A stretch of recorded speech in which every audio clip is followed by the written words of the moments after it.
I've been asked to speak on the state of American race relations and the state of the African American community as we stand at the beginning of a new millennium.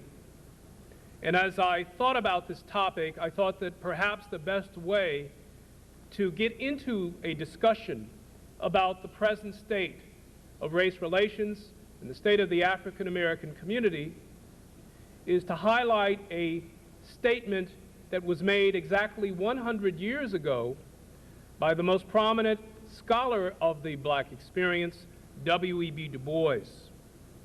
In 1900, the great African American scholar and activist W.E.B. Du Bois wrote, "The problem of the 20th century is the problem of the color line." Dr. Du Bois's powerful prediction of a century ago that the entire world increasingly would be divided along boundaries of North versus South, between the industrialized, affluent, and powerful white populations of Europe and North America and the underdeveloped, poor, and oppressed nations of Africa, Asia, Latin America, and the Caribbean has largely come to pass. Now that we stand at the beginning of a new century and a new millennium, in this age of globalization, transnational corporations, post-industrial cities, and cyberspace technologies, the challenge for dismantling racism remains a fundamental challenge, not only in U.S. democracy, but in Western democracy. This thesis should in no way be interpreted as minimizing or underestimating the other destructive social forces that continue to divide U.S. society: sexism or gender oppression, homophobia, anti-immigrant hatred, and other forms of exploitation, especially economic or class inequality. Nevertheless, it is to state, and my thesis this evening is, that a democracy cannot exist. A democracy does not exist in a racially stratified society and in a context where millions of people, solely on the basis of the color of their skin, remain locked out of genuine opportunity and equality. Right on, thank you. The great challenge we have to face in the 21st century is the challenge of abolishing racism root and branch and creating a genuinely non-racist, pluralistic democracy and a human rights culture in this country. A human rights culture and a free and fair society with genuine material and economic opportunity and justice for all people. For us to eliminate racism, we must clearly and carefully define its character, explaining how and why, a generation after the Civil Rights Movement, that race remains such a powerful factor, such a destructive force that touches virtually every dimension of American contemporary life. We must have the courage to speak truth to power, that race has not magically declined in significance, that affirmative action is absolutely essential and necessary to redress both the historic and contemporary liabilities and barriers in the development and progress of black and brown Americans, that justice, quote unquote, of our police and courts and prisons has never been and is not to this day colorblind in the United States, that the African American still remains the last hired and the first fired, that the death penalty and life sentences without parole have become the new lynchings of the 21st century. We cannot have a democracy in a society that so viciously and cruelly mistreats those who live in the land of their birth and yet are denied the birthright or human right that millions of other people can casually take for granted.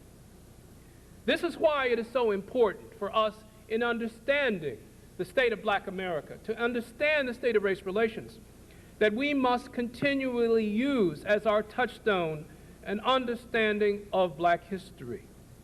Now, I say this in part because I'm a historian. This is my life's profession. But I think that it is particularly valuable for our discussion this evening. There is a direct connection between history and power, especially for the oppressed. Only a thorough knowledge of our past yields a critical appreciation of where we are as a people today, and how and why certain arrangements of power that circumscribe and limit black advancement and human development have occurred in this country. We are always confronted and challenged by the past because of this central truth. Unless you know where you have been, how can you possibly know where you are going?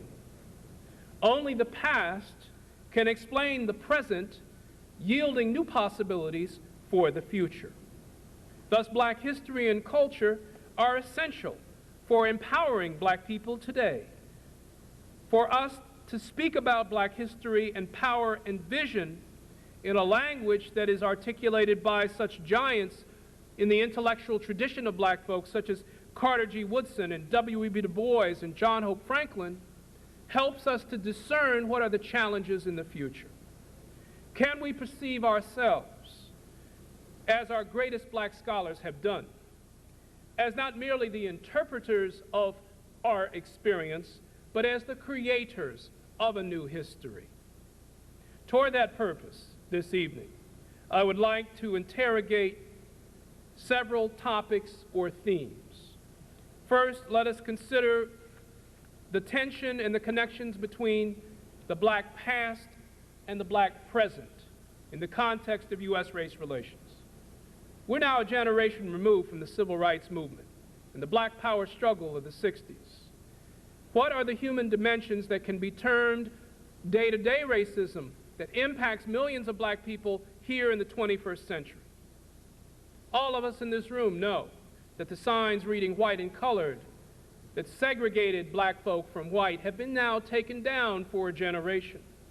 It has been 35 years since the passage of the 1965 Voting Rights Act.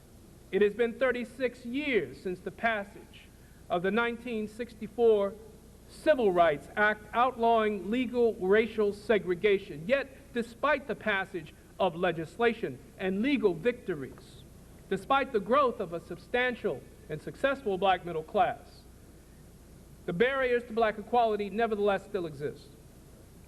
And we must first measure the textured patterns of racial oppression by first examining how we encounter racism in daily life and build from there to an analysis of structural and institutional racism that still exists in this country even though the signs have been taken down. Second, we must document, as a part of the new structural racism, the growing importance of what Angela Davis calls the prison industrial complex, the rapid expansion of prisons and police as a chief means of warehousing redundant labor and of social control within the black and Latino community of this country. Third, we must interrogate what I call the trap of color blindness, how conservatives and many liberals in this country insist that affirmative action is no longer necessary, that black people must forget about color, that we should strive to blend ourselves into the mainstream of white culture and society. Yet I will argue this evening that to be totally colorblind in a society that still remains coded and stratified by color is to perpetuate our own oppression. In order to cure a person of a cancer, you must first identify it in order to cut it out. In order to eliminate the malignancy of racism, you must first do what? Identify it, and then take corrective measures to eliminate it. If we are confused into believing that color and race has magically declined in significance, we will perpetuate our own subordination. Fourthly, we must overcome the trap of victimization, that black folk cannot succeed because we are only merely the victims of someone else's history. As historians of the black experience, we can help others to discover and cherish those strengths within our heritage and culture, providing the psychological and ontological foundations for personal development and collective struggle. When young African Americans understand truly what our people have accomplished, despite overwhelming odds against us, the future generation of African Americans will find the courage to move forward.